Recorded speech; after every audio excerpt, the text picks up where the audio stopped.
பப்ளிக்கு கோழிக்கறி.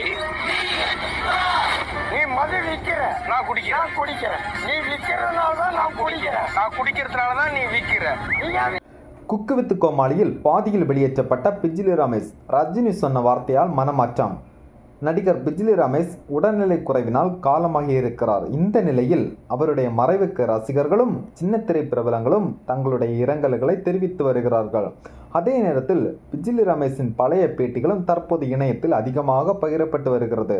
அதில் தன்னுடைய வாழ்க்கையை மாற்றியது ரஜினியுடைய வார்த்தை தான் என்று ஒரு பேட்டியில் உருக்கமாக பேசியிருக்கிறார். சமூக வலைதளத்தின் மூலம் பிரபலமாகி பலருக்கும் பரிச்சயமான காமெடி நடிகராக நடிகர் பிஜ்லி ரமேஷ் இருந்து வருகிறார்.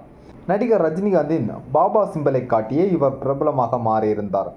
படத்திலையும் சரி அல்லது திரைப்படங்களில் இவருடைய காட்சியாக இருந்தாலும் சரி, இவர் பாபா முத்திரையை காட்டியே ஃபேமஸ் ஆகியிருந்தார்.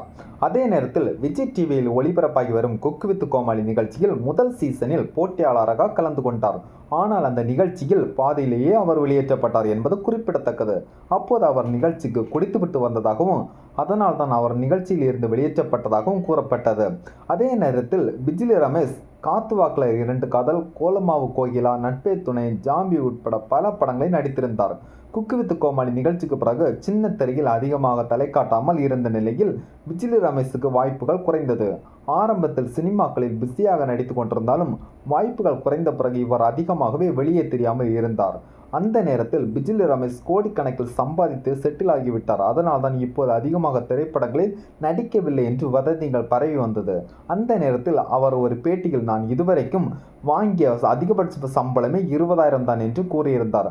அதோடு கோலமாவு கோகிலா படத்தின் ப்ரொமோஷனுக்காக தான் 20,000 சம்பளம் தந்தாங்க. மற்ற படங்களில் நடிப்பதற்கு வெறும் 5,000 முதல் 7,000 வரை தான் எனக்கு சம்பளம் கிடைத்தது என்று அவர் சொல்லியிருக்கிறார். ஆனால் யூடியூப் சேனல்களில் சிலர் என்னை பற்றி தவறாக தான் பேசிக்கொண்டிருக்கிறார்கள். நான் கோடியாக சம்பாதியத்தை பெற்றும் இப்போது செட்டில் ஆகிவிட்டேன் என்று சிலர் சொல்கிறார்கள். இன்னும் ஒரு சிலர் எனக்கு கேன்சர் ஏற்பட்டு விட்டது, அதனால் நான் ஏற்படுத்தும் படிக்கையாக இருக்கிறேன் என்று சொல்லிக் கொண்டிருக்கிறார்கள். ஆனால் எனக்கு கேன்சர் எல்லாம் இல்லை. இவர்களெல்லாம் இப்படி சொல்வதால் தான் நான் நன்றாக இருக்கிறேன் என்று கூறியிருந்தார். ஆனாலும் நான் குக்கு வித்து கோமாளி நிகழ்ச்சியில் இருந்து பாதியில் அனுப்பப்பட்டதற்கு காரணம் குடித்து விட்டு வந்ததாக கூறப்பட்டது. உண்மையில் ஆரம்பத்தில் நான் குடித்தேன், ஆனால் இப்போது குடிப்பழக்கத்தை விட்டு சந்தோஷமாக இருக்கிறேன். அதற்கு காரணம் ரஜினிகாந்த் தான் என்று அந்த பேட்டியில் பேசியிருக்கிறார். நெல்சன் இயக்கத்தில் வெளிவான ரஜினிகாந்த் நடித்த ஜெயிலர் திரைப்படத்தின் இசை வெளியீட்டு விழாவில் ரஜினிகாந்த் பேசிய விஷயம்தான் என்னை அறவே குடியை வெறுக்க வைத்தது.